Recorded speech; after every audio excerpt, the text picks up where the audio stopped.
boys, let's just say Uncle Carl's glad to be back from his vacation. We missed you, Uncle Carl. Yes, we did. More than anything, I'm glad to be off that sardine can they call a plane. Yeah, Lisa mentioned you were a bit grumpy when you came back from visiting your brother. I was fine. It was everyone else on the plane that was the problem. It all started when I was boarding. What's your hurry? Trust me, the way you look, I doubt anyone wants to see you anytime soon. Sir, perhaps you could get out of line and let the others board. You're holding up the plane, and at the rate things are going, we're going to take off late. Why do I have to get out of the line? It's not my fault all these monkeys weren't fast enough and got in line behind me. When traveling on an airplane, things can move quite quickly sometimes, and then at others, they don't seem to move at all. As you can see, Uncle Carl was in line to board the plane, but he really wasn't ready to do that. He should have waited until he was more organized and then gotten in line to get on. Otherwise, he ends up slowing everyone down. When you're flying, think of it like a group effort. We all have the same goal of getting to the same place. The more we do to help each other and ourselves, the easier the plane ride will be.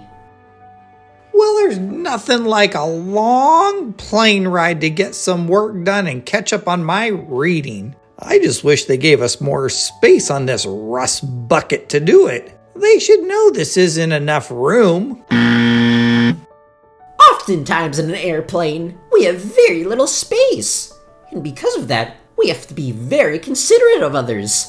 Perhaps Uncle Carl could have purchased an aisle seat. Or maybe one with a window view. Again, when we're on an airplane, we all have the same goal. Getting to the same destination in a peaceful manner. Being considerate of others and the small space that we often have in airplanes will go a long way towards making flying a lot easier. It's bad enough they don't serve peanuts on the flights anymore, and they don't give you a meal unless you pay for it. But have you seen the size of these snacks they give you? They're so small. How's this supposed to fill me up?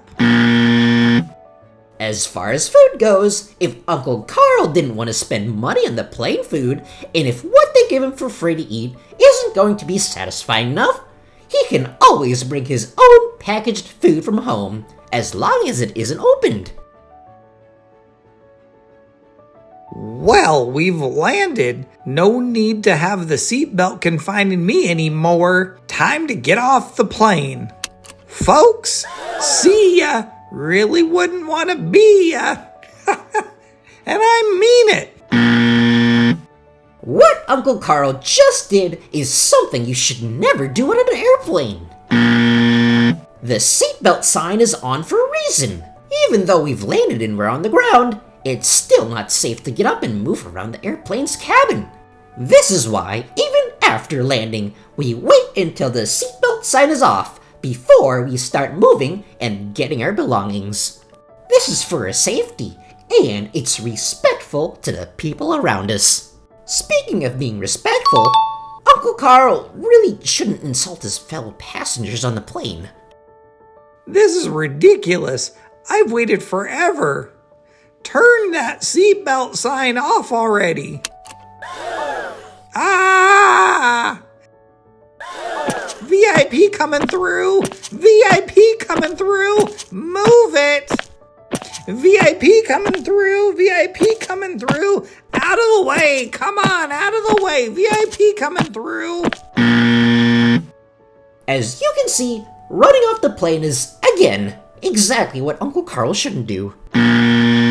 Even though he felt like he waited long enough, the seatbelt sign was still on.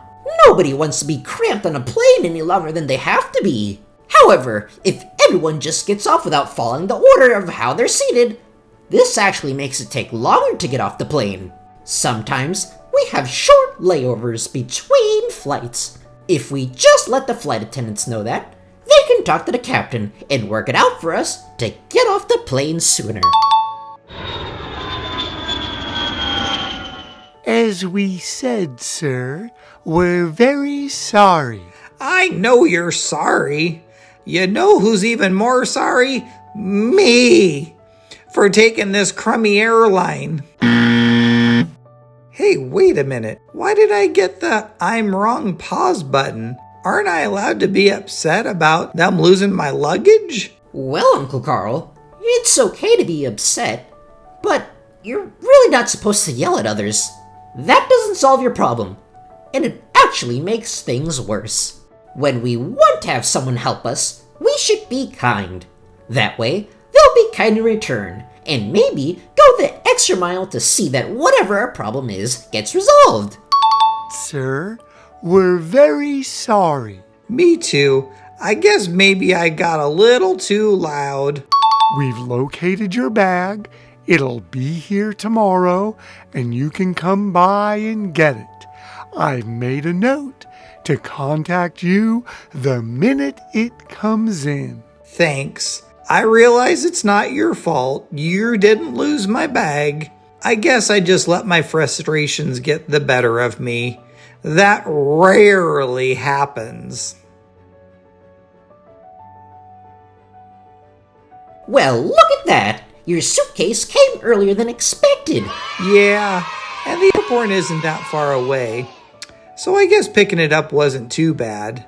And now you can just enjoy being home and think about all the great vacation memories. My vacation? I don't want to think about that. If anything after that flight, I need a vacation from my vacation.